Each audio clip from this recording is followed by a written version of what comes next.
ऐसे हो जाना।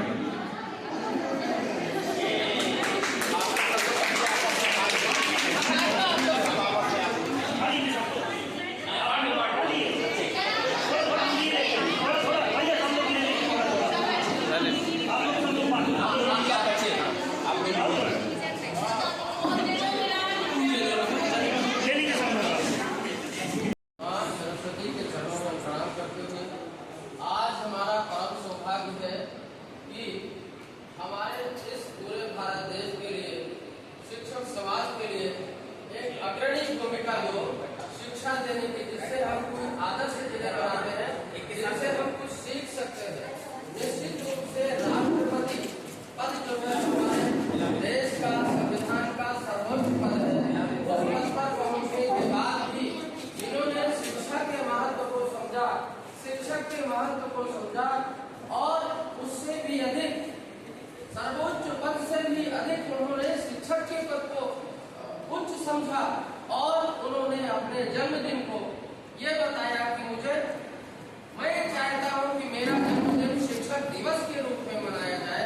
आज ऐसे महान समाज सुधारक, शिक्षक और पूर्व राष्ट्रपति डॉक्टर सर्वपल्ली राधाकृष्णन जी के चरणों में हम बार-बार कोटि नमन करते हैं, प्रणाम करते हैं और हम ये आपसे सबसे निवेदन करते हैं, सभी के हृदय में एक शिक्षक, वो परमात्मा परब्रह्म सबसे बड़ा शिक्षक है, सबसे पहला गुरु वही है, वही हमारे जीवन को चलाता है और वही हमारे हृदय में बैठ करके प्रेरणा देता है एक दूसरे को अपने। हम क्या है जानते हैं, जो गुरु दत्तात्रेय भगवान विष्णु के 24 अवतारों में से एक अवतार दत्तात्रेय जी का है, जिनके कुल 24 गुरु थे और इसका श्रीमद् भागवत महापुराण में वर्णन आता है। और 24 गुरुओं में से आप ये मत सोचिए कि केवल मनुष्य ही थे, मनुष्यों के अतिरिक्त कीट पतंग, यहाँ तक कि भौरा भी उनको, जो उन्होंने कहा कि ये मधुमक्खी यदि आएगी तो काट लेगी, लेकिन उन्होंने कहा इसके पास कौन से गुण है, हमें गुणों को ग्रहण करना है। हंस क्या करता है, गुणों को ग्रहण करता है, जिसके पास विशेष गुण है उस गुण को हमने उससे ग्रहण किया, वो हमारा गुरु बन गया, वो हमारा शिक्षक हो गया, हमने उससे वो बात सीखी। शिक्षक क्या है, मधुमक्खी अन्य जो पुष्पों से और वो शहद मधु को जो है लाता है, वो इकट्ठा करता है और वो भले उसको कोई दूसरा मतलब समाज के कार्य में आता है, लेकिन वो चरण वही मधुविंदति, ऐसा वेद का एक वाक्य है कि जो चरण वही। मधुमक्खी विविध फूलों के पास जाकर के ही रस ग्रहण करती है और शहद इकट्ठा करती है। चरैवेति का जो एक सिद्धांत है और यह एक पुस्तक भी जो हमारे ये राज्यपाल उत्तर प्रदेश के राज्यपाल रह चुके हैं, जिनका नाम पूर्व महामहिम आदरणीय राम नाईक जी हैं, जिन्होंने मराठी में पहले पुस्तक लिखी थी चरैवेति, जिसका बाद में संस्कृत अनुवाद भी हुआ है, हिंदी अनुवाद भी हुआ है। आप उसका अर्थ यही समझें कि निरंतर चलते रहना, कभी न रुकना, अपने लक्ष्य को, गंतव्य को प्राप्त करना, यही इसका भाव है कि हम निरंतर चलते रहें, कभी न रुकें जब तक अपने लक्ष्य को प्राप्त न करें। ये ऐतरेय ब्राह्मण उपनिषद में है। शिक्षकों के जो हृदय में वो गुरु तत्व है, शिक्षक जो है तत्व है और समाज के लिए वो इतना उपयोगी है। और जिन्होंने हमारे आज अगर हम किसी लायक हुए, हम अपने गुरुओं के कारण हुए, उन्होंने हमें कैसे शिक्षा दी, ऐसे अच्छे गुरुजन हमको मिले।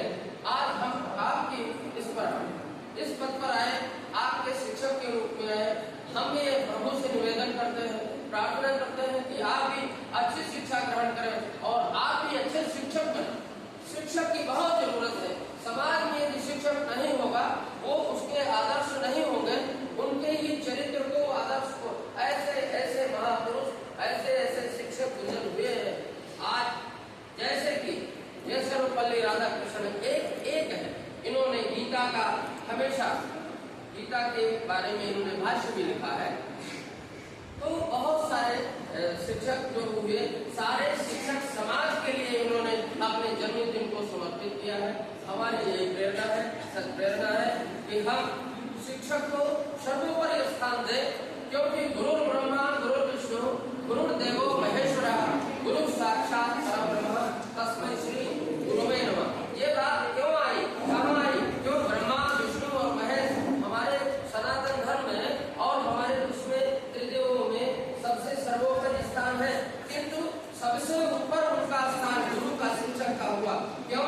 कि जब तक ज्ञान नहीं होगा, व्यक्ति सामान्य ढंग से आप देखते हैं कि जो नहीं पढ़ते लिखते हैं उनका जीवन सामान्य रहता है। तो जीवन को उच्च स्तर में लाने के लिए और सही जीवन की सही दिशा का अगर ज्ञान प्राप्त होगा तो यहाँ तक कि जीवन से मुक्ति भी प्राप्त हो सकती है। या विद्या था विमुक्त है, ये भी कहते हैं, वे कहता है।